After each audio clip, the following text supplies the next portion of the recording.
Continuamos en la UNED y estamos en el grado de Historia. Historia medieval de España, la parte segunda, del siglo XIV al siglo XV. Y vamos a hablar de la última formación islámica peninsular, el Reino de Granada y su desaparición. El Reino nazarí de Granada en los primeros tiempos. Unos años después de la victoria hispano-cristiana en las naves de Tolosa, en 1212, el poderío almohade en Al-Ándalus comenzó a desmoronarse bajo la doble presión de las actividades militares castellana y de los alzamientos de los poderes locales en todo el país, periodo conocido como Terceras Taifas. En este contexto, los habitantes de Arjona proclamaron sultán al jefe de su comunidad, Al-Ahmar Muhammad I, en julio de 1232. Extiende su autoridad por Jaén y Córdoba y en 1238 entra en Granada, que en adelante será la nueva capital del reino en sustitución de Jaén. A mediados del siglo XIII ya incorporada a su autoridad las ciudades de Málaga y Almería, por lo que domina toda Andalucía oriental, al tiempo que Fernando III conquistaba Córdoba y el Valle del Guadalquivir. La agresividad de los reinos cristianos, plasmada en los avances sobre Murcia y el asedio de Jaén, hacen que en 1246 Muhammad I tenga que entregar esta última ciudad y firmar un pacto con el rey de Castilla, por el que se compromete a pagar un elevado tributo y a convertirse en la práctica en vasallo de los cristianos. Este pacto puede ser considerado como el nacimiento del Estado nazarí granadino, que ve asegurada su supervivencia al aceptar la soberanía feudal castellana, hasta que su último rey, Muhammad XII, conocido como Boabdil el Chico, fuera derrocado por los reyes católicos el 2 de enero de 1492. Tras las diferentes revueltas acontecidas tanto en la Castilla como en Aragón, la población mudéjar sublevada fue expulsada y se desplazó hacia el reino nazarí, enriqueciéndose humana y económicamente, desarrollándose artística y culturalmente, convirtiéndose a través de sus puertos en centros de distribución del comercio genovés. Luchas internas por el control del reino.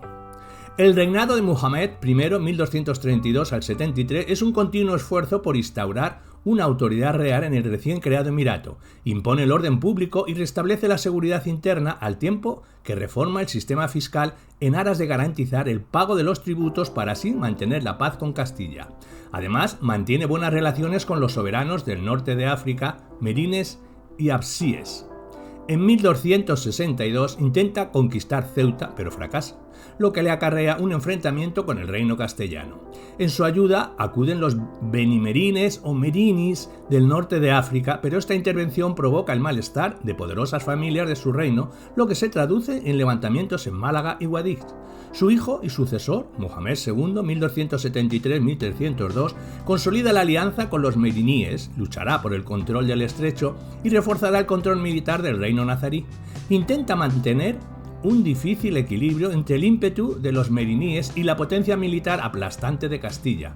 Mediante el pago de un altísimo tributo consigue que estas dos potencias luchen en el estrecho, mientras el reino nazarí queda al margen.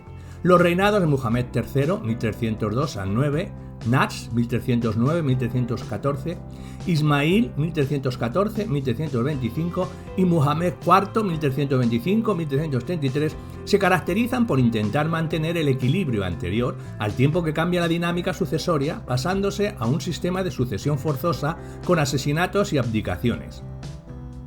Un nuevo acuerdo con Castilla, donde se incluye la licencia para la compra de cereales y ganado por parte del reino nazarí, empieza a poner de manifiesto la insuficiencia de Granada para garantizar su autoabastecimiento alimentario con Yusuf I, 1333-1354. Se inicia la época de apogeo del reino nazarí. Político inteligente y perspicaz, Yusuf I logrará hacer frente a los problemas más difíciles del reino. En el año 1340 los ejércitos cristianos derrotan a los meriníes en la batalla de Salado, con lo cual los africanos son alejados de forma definitiva de la península y finaliza la guerra en el estrecho. En 1344 los castellanos ocupan Algeciras y firman una nueva tregua de 10 años con Yusuf I. Al ser asesinado Yusuf I en 1354, sube al trono su hijo Muhammad V, 1354-1391, cuyo reinado es un periodo de paz y prosperidad. Se esfuerza en mantener relaciones amistosas con Castilla mediante treguas y el pago de tributo a Pedro I, que sucedió a Alfonso XI en 1350. Entre el año 1359, Muhammad V es derrocado y obligado a huir al norte de África para recuperar el trono en 1362 gracias a la ayuda de Pedro I. En esta segunda mitad de su reinado se preocupa por mantener la integridad de su territorio, favorecido por la mala situación en que quedó Castilla tras el asesinato de Pedro I. Fue sucedido de forma efímera por su hijo Yusuf II, 1391-92, y por el hijo del anterior Muhammad VII, 1392-1408. Con este último, pese a que las relaciones comerciales entre castellanos y nazaríes siguen siendo excelentes, se aprecia un aumento de las escaramuzas fronterizas que denota un deseo cada vez menor de mantener la paz por parte del reino nazarí. Así, en el siglo XV comienza con una reanudación de las hostilidades entre castellanos y nazaríes. Enrique III, 1407-1410, pasa a la ofensiva y el resultado son 40 años más de parias, con el lastre económico que eso suponía. A partir de la muerte de Yusuf III, 1408 al 17, se abre un periodo de lucha entre clanes familiares. Venegas contra Abencerrajes, por el control del poder. Mohamed IX, el zurdo, 1419 al 53, es un vivo reflejo de la inestabilidad política del reino, inmerso en un periodo de destronamientos y guerras civiles, ya que a lo largo de su reinado fue destronado 3 veces. En 1431 sufre una importante derrota en Higueruela, frente a los cristianos, lo que supuso el debilitamiento de sus fronteras. Le sucede Saad, 1455 al 64, en medio de luchas internas que van debilitando y empobreciendo el reino nazarí. Con Muley Hazen, 1464 al 82, se agrava el empobrecimiento de las arcas del Estado. El intento por sanear las finanzas le crea enemigos y ve mermada su popularidad, por lo que indica una política de agresión hacia Castilla, seguramente para desviar la atención. Esta ruptura de hostilidades con Castilla acabará siendo fatal para el reino, dado que Castilla y Aragón van a elaborar de forma estrecha por el matrimonio de Isabel y Fernando, a la vez que el reino nazarí carece totalmente de apoyos exteriores. Muley Hazen es derrocado y ocupa el trono su hijo Boabdil, Muhammad XII. En su reino, el reino de Granada será conquistado y anexionado a Castilla, tras la llamada Guerra de Granada, 1482-1492. Últimos tiempos del reino nazarí, la conquista y fin del reino de Granada. El fin de la Guerra Civil Castellana, 1480, señala un momento peligroso para el reino de Granada. A partir de ese año, Isabel I de Castilla, junto a su esposo Fernando de Aragón, no van a escatimar esfuerzos ni recursos para conseguir la definitiva expulsión o sumisión del Islam en la península. Aparte del componente religioso ideológico, la Guerra de Granada permitía orientar hacia el exterior la belicosidad de la nobleza cristiana, al tiempo que ofrecía a estos nobles una nueva fuente de beneficios. A esto hay que añadir otros objetivos como la debilitación del comercio genovés, acabar con la piratería y facilitar la navegación por el estrecho de Gibraltar. A partir de 1481, la guerra contra el reino nazarí se hace continua, con campañas anuales de 3 o 4 meses.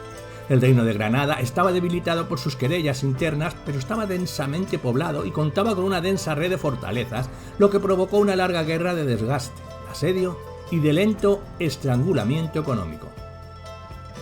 A finales de 1481, el rey granadino, Muley Hazen, se apoderó de Zara por sorpresa, lo que proporcionó a los reyes católicos una excelente oportunidad para atacar el reino nazarí.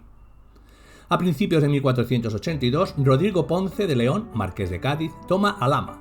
Muley Hazen fracasa en sus intentos de reconquistar esta plaza. Este desprestigio provoca la rebelión de sus 2 hijos, Boabdil y Yusuf, lo que le obliga a refugiarse en Málaga. Sin embargo, vuelve a ocupar el trono tras la captura de Boabdil por los cristianos tras la derrota sufrida a manos de las huestes de Diego de Córdoba.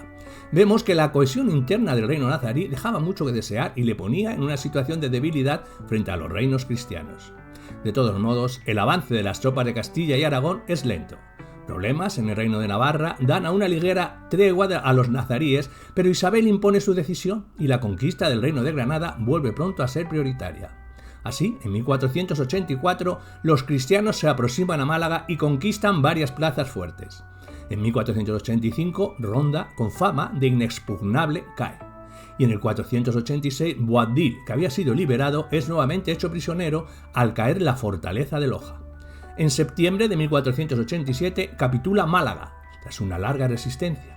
En el 88 le tocó el turno a Almería, con condiciones de capitulación bastante más generosas que las que tuvo Málaga el año anterior, y en el 89 capitula Baza. La guerra parecía próxima a concluir, pero Boabdil se desentendió de los pactos que había firmado con los reyes católicos y continuó la resistencia. Trataba Boabdil de reunificar los núcleos musulmanes dispersos en el reino y además lograr una salida al mar que le permitiese obtener ayuda exterior. Obtuvo algunos éxitos parciales, pero no logró la ansiada salida al mar, con lo que el reino de Granada quedó definitivamente condenado.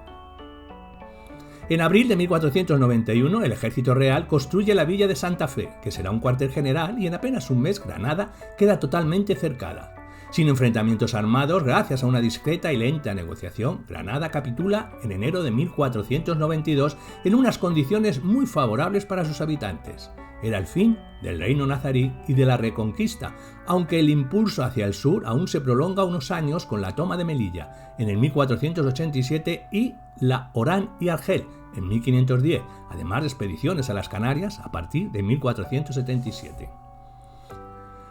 Granada tras la conquista, la revuelta de Albaicín y la sublevación de las Alpujarras, la expulsión de los mudéjares.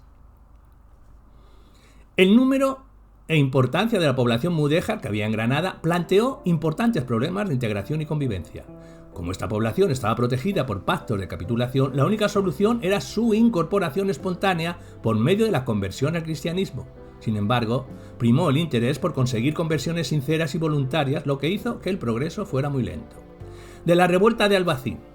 Diremos que en 1499 los reyes visitaron Granada y observaron que seguía siendo una ciudad musulmana. Por ello, enviaron a Cisneros, que brindó a los musulmanes granadinos la alternativa que había usado antes con los judíos, el bautismo o el extrañamiento. Así, halagando con promesas, usando el soborno, incluso la tortura, se consiguieron las primeras conversiones en masa. A ello se sumaron actos poco prudentes, como la conversión de la mezquita de Albaicín en iglesia cristiana o la quema de libros árabes de temática religiosa. A principios del año 1500 fue muerto un alguacil que trabajaba para Cisneros y tanto musulmanes como conversos se alzaron en armas, quedando Cisneros cercado en su residencia de Granada. La intervención del conde de Tendilla logró sofocar la rebelión con un coste mínimo. Se habla solo de 4 ejecuciones. Además, ofreció el perdón a todos los que se bautizaran, ampliando luego por la amnistía para cualquier delito anterior a la revuelta. De este modo, aceptaron la conversión unos 50.000 granadinos. En cuanto a la sublevación de las Alpujarras, diremos que el eco de la anterior revuelta fue enorme, ya que muchos musulmanes pensaron que serían obligados a convertirse. La sublevación prendió con rapidez en Huéjar, Adra, Albuñol, y para someterla acudió Gonzalo Fernández de Córdoba, con las tropas que estaban preparadas para partir a Nápoles. El ataque sobre las Alpujarras se produjo en marzo del año 1500 y los combates fueron de extremada violencia. El 8 de marzo los sublevados se rinden y los reyes imponen condiciones muy severas, como una multa de 50.000 ducados. En el mes de octubre la revuelta renació más al sur. De nuevo los sublevados fueron obligados a rendirse por Gonzalo Fernández de Córdoba y se les impuso en este caso una multa de 25.000 ducados. En las zonas más llanas, las conversiones, a cambio de la devolución de las tierras confiscadas, consiguieron buenos resultados, como en el caso de los habitantes de Baza. Y de la expulsión de los mudéjares diremos que a comienzo de 1501 la revuelta se reaviva en la serranía de Ronda con centro en Gaucín. Las tropas castellanas fueron duramente derrotadas el 18 de marzo al intentar asaltar la Peña Monarda. La respuesta castellana se antojaba terrible y empezó a prepararse en Ronda. Los musulmanes iniciaron la negociación indicando su deseo de exiliarse a África. Se les exigió el pago de 60.000 doblas y se organizó su embarque por Estepona.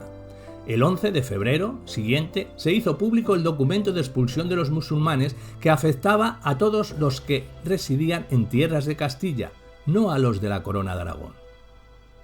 Se concedía un plazo límite de 2 meses para elegir entre el bautismo y la expulsión. Parece que la respuesta fue muy favorable a la opción del bautismo.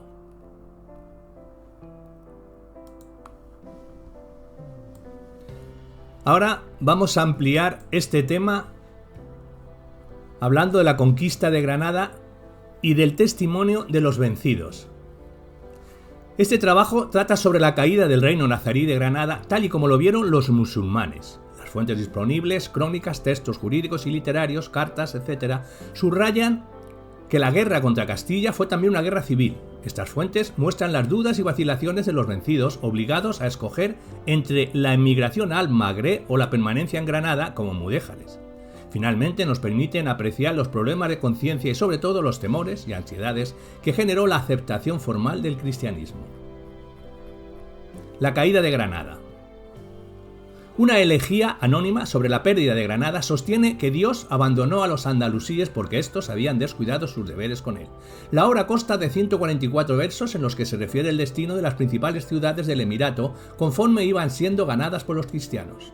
El autor justifica estos desastres por la incapacidad de los creyentes para distinguir lo que se podía hacer de lo que estaba prohibido. La decadencia moral de un pueblo, como argumento para explicar su desaparición, dice mucho y al mismo tiempo no dice nada. Es más preciso al-Makhari cuando escribe basándose en Ibn al-Haddad, un literato guadeño que emigró a Tremecén, que la razón de infortunio granadino fue la discrepancia entre sus arraeces y sus ricos hombres, entre sus adelantados y sus cadíes, entre sus príncipes y sus visires, porque cada cual anhelaba para sí la primacía, arrimando el ascua a su sardina, mientras que los cristianos, Dios Altísimo los maldiga, se abatían sobre ellos con deslealtad. El principio del fin. La élite granadina estaba dividida en dos bandos antagónicos desde que en 1419 Muhammad el Izquierdo usurpara el poder con la ayuda del partido facción de los Abencerrajes. La pugna de estos con los llamados legitimistas se prolonga durante varios decenios. Ninguno de los bandos discute la preeminencia del linaje nazarí, pero ambos aprovechan la falta de reglas claras en la sucesión dinástica para apoyar al príncipe que favorezca mejor sus intereses. En 1470, Abu Hassan Ali, el Mulí Hacén, de las crónicas castellanas, ahogaba en sangre la rebelión de los caudillos abencerrajes, los mismos que le habían proclamado emir 6 años antes. Mulí Hacén quiso recuperar entonces el control de los molinos de pan y aceite, hornos, baños y tiendas que generaban la renta de la huela perteneciente a los emires. Parte de ese patrimonio había sido enajenado a favor de particulares durante los periodos de debilidad del poder emiral, pese a que no era lícito hacerlo ya que los nazaríes accedían al poder por elección, teóricamente, y no por sucesión. Desde luego, los contemporáneos no tardaron en establecer una relación de causa y efecto entre la política de recuperación patrimonial emprendida por el emir y el desbordamiento del Darro. En otra pesquisa leemos que el emir confiscó los molinos, hornos y tiendas, diciendo que se habían vendido por bajos precios y que habían sentado más de lo que habían costado.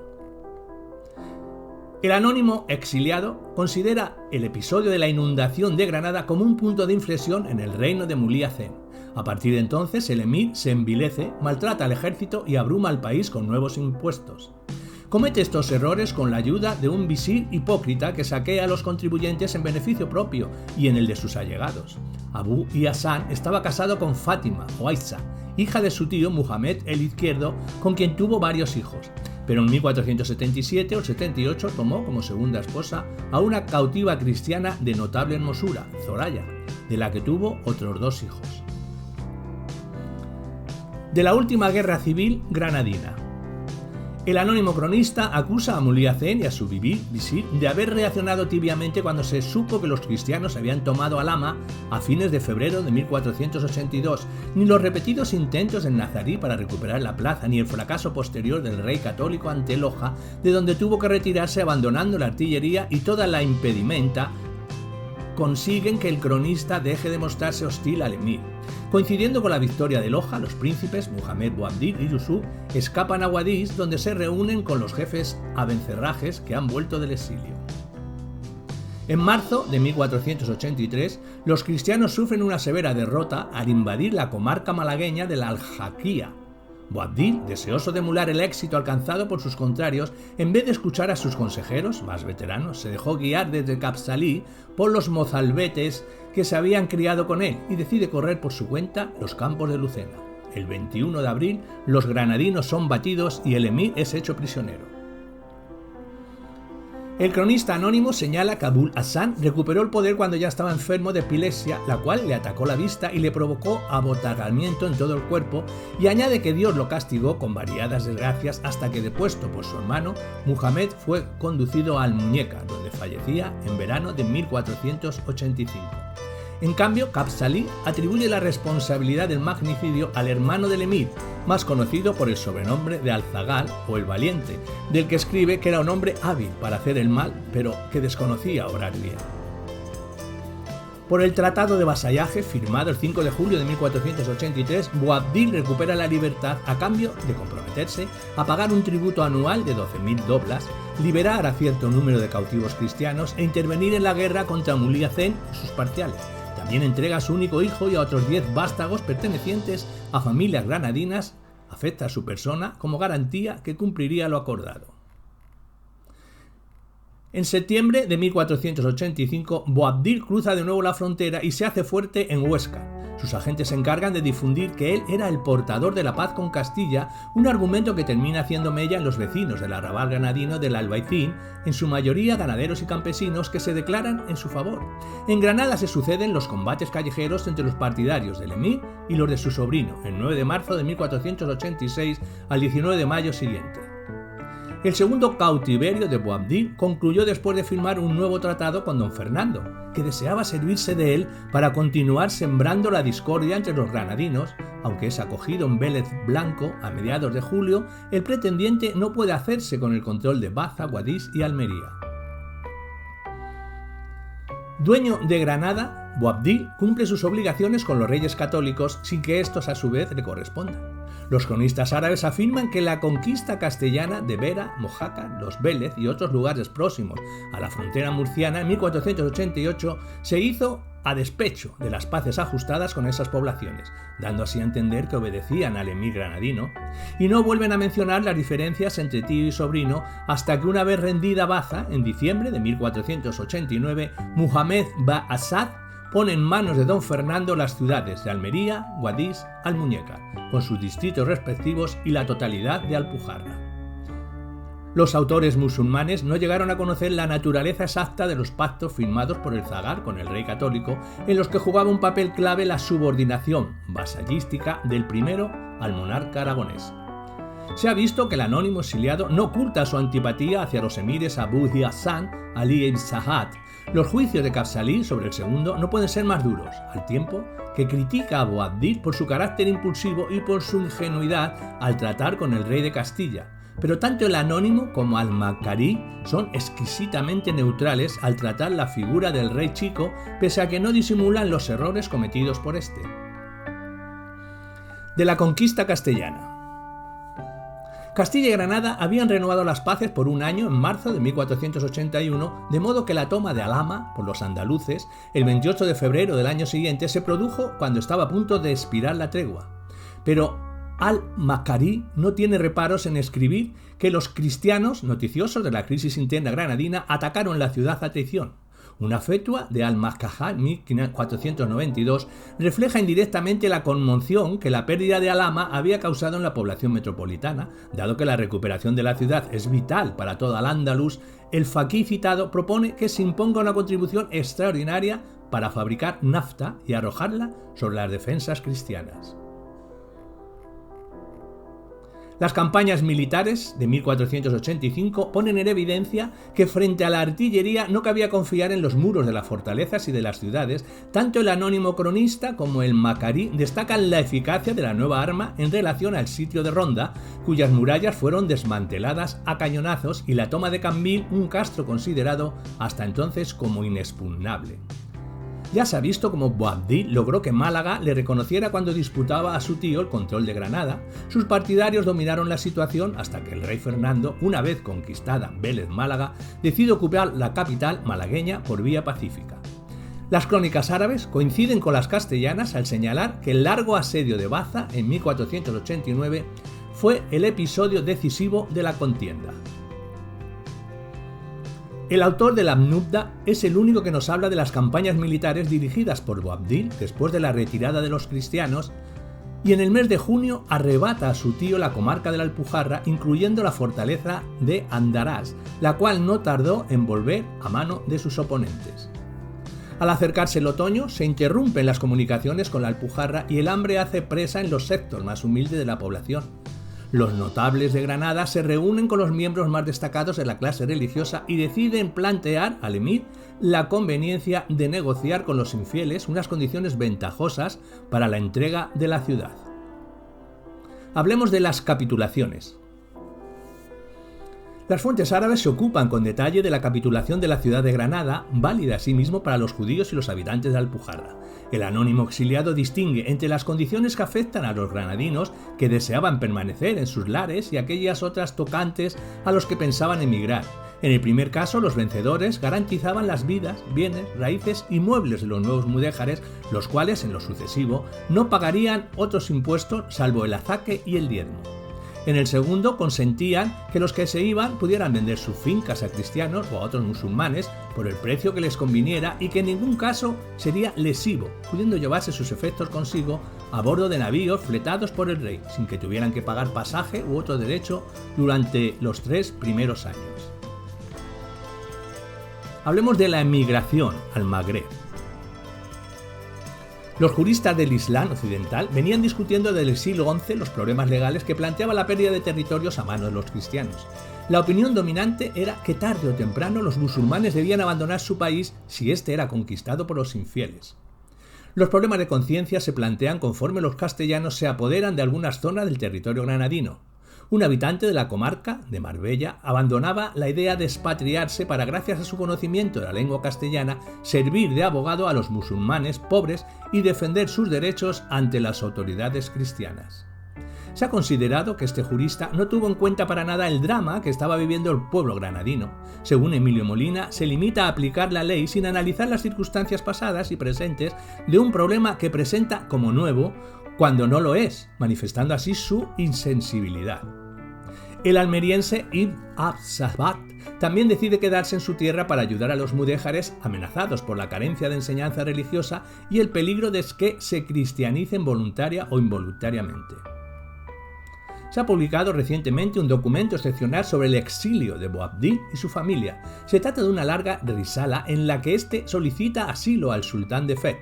En la segunda parte de la misma, escrita en prosa rimada, el rey chico reconoce los errores cometidos en la defensa de Granada, en parte atenuados por el engaño y la traición perpetrados por los castellanos, e insiste en que no pudo hacer nada más que salvar a su familia y seres queridos. Es evidente que Boabdil intenta disimular ante su posible benefactor el desamparo en el que se ve sumido. Muchos de los andalusíes que deciden irse desconfían acerca de cómo los van a recibir sus correligionarios del otro lado del mar. Antes de que termine la guerra, la emigración se había convertido en un viaje de ida y vuelta para más de uno. Recordemos que la posibilidad de volver estaba contemplada en las capitulaciones que los reyes católicos firmaron con los habitantes de Granada y de la Alpujarra. Por eso, en mayo de 1492, las nuevas autoridades mudéjares de la capital solicitan permiso para enviar unos observadores al Magreb con el objeto de averiguar cuál ha sido el recibimiento dispensado a los primeros emigrantes. Año y medio después, los que van a Marruecos con Boabdil encuentran la región sumida en una hambruna general, a la que no tardarán en sumarse las epidemias. Los granadinos, originarios de otras partes del antiguo emirato, tenían que pedir licencia a los reyes si querían volver.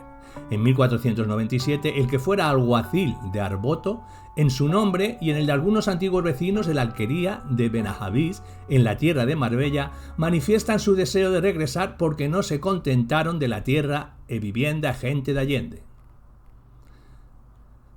Hablemos de la conversión al cristianismo. No es fácil discernir la opinión que vencedores y vencidos tuvieron de las capitulaciones, aunque la política que los monarcas hispanos solían seguir respecto a sus vasallos no cristianos parece haberse inspirado en el modelo islámico. Existía una diferencia importante en lo que concierne a la duración y cumplimiento de los pactos. La protección de las minorías en el Islam era conferida por Dios a través de la ley canónica, o sea, que era inmutable e inviolable, pues vinculaba para siempre a las partes afectadas, al menos en teoría. En cambio, la condición de los muslimes sometidos al dominio cristiano venía regulada por tratados cuyo contenido y duración dependían a menudo de la conveniencia política y militar del momento. El anónimo compilador de la Nuda Azar, señala que la benevolencia que el monarca manifiesta inicialmente hacia los granadinos obedecía a su deseo de evitar que se marcharan a Berbería. De ahí que algunos musulmanes, movidos por la ambición y creyendo que este trato sería duradero, adquieran a bajo precio las propiedades de los que se iban dispuestos a convivir con los cristianos. Da la impresión de que el anónimo cronista considera que los granadinos se han merecido este castigo por no haberse expatriado como él había hecho. En ciertos aspectos tiene una visión muy sesgada de los sucesos acaecidos en la segunda mitad de los años 90. Hay que separar en el incremento de la presión fiscal a partir de 1495 la reanudación del cobro de los impuestos tradicionales de la imposición de un servicio extraordinario, la cual causó un notable malestar en la comunidad mudéjar. En octubre de 1499 llega a Granada Fray Francisco Jiménez de Cisneros, con la autoridad de la Inquisición para investigar a los elches que vivían en Albaicín y en otros lugares del reino practicando la religión musulmana. En las mezquitas se introdujeron imágenes y cruces mientras que sus aminares se transformaban en campanarios. Al-Makarí es más preciso, pues ofrece detalles sobre la presión que Cisneros ejerció sobre la comunidad mudéjar y cómo el asesinato de unos alguaciles castellanos fue la chispa que pretendió y prendió la revuelta. El resto de la población del reino intentó adaptarse como pudo a las nuevas circunstancias.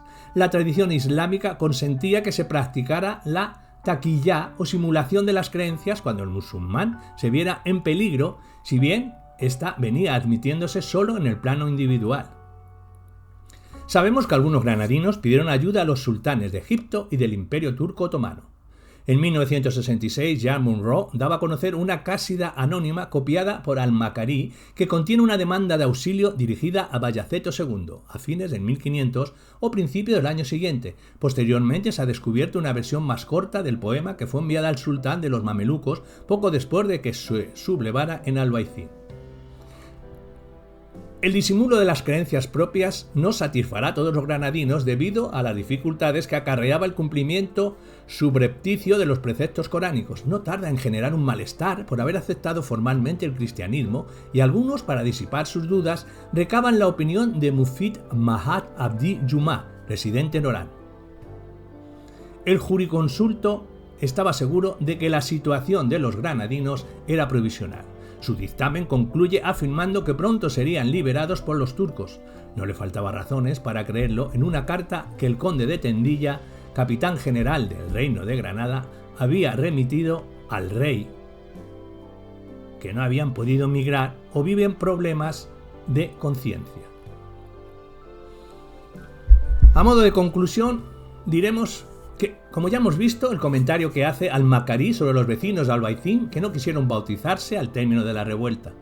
Al parecer no fueron los únicos. En las instrucciones que recibe Pedro Mártir de Anglería antes de partir hacia Egipto como embajador en agosto de 1501, los reyes confiesan: aún ahora sufrimos que están en la dicha ciudad algunos alfaquíes y otros moros que no han querido ni quieren ser cristianos. Otra fuente castellana señala que en 1503, al 1 de abril del 6, se bautizaron 543 individuos en las Alpujarras fuera de ellas. De este modo, cobra fuerza la hipótesis de arabista británico Harvey, que hace tiempo planteó la posibilidad de que algunos miembros de la élite granadina encontraron la forma de llegar a un acuerdo con los reyes, los cuales van a permitirles vivir en sus fincas y continuar practicando la religión islámica a cambio de los servicios prestados. Este sería el caso del erudito Alí Sarmiento, que fue imán en Granada antes de la conquista. En un manuscrito aljamiado se conserva la copia de un salvoconducto real a favor del susodicho, escrita por un morisco que lo conoció. Gracias a esto y a este privilegio, Alí Sarmiento pudo cumplir con sus obligaciones religiosas dentro del aislamiento en el que vivía. Algo parecido sucede con Josep Banegas, que también fue visitado por el mismo morisco y con él se desahogaba recordando los luctuosos sucesos acaecidos en 1500. También manifiesta su preocupación por el futuro incierto que les espera. Suya es la frase: si el rey de la conquista no guarda fidelidad, ¿qué aguardamos de sus sucesores?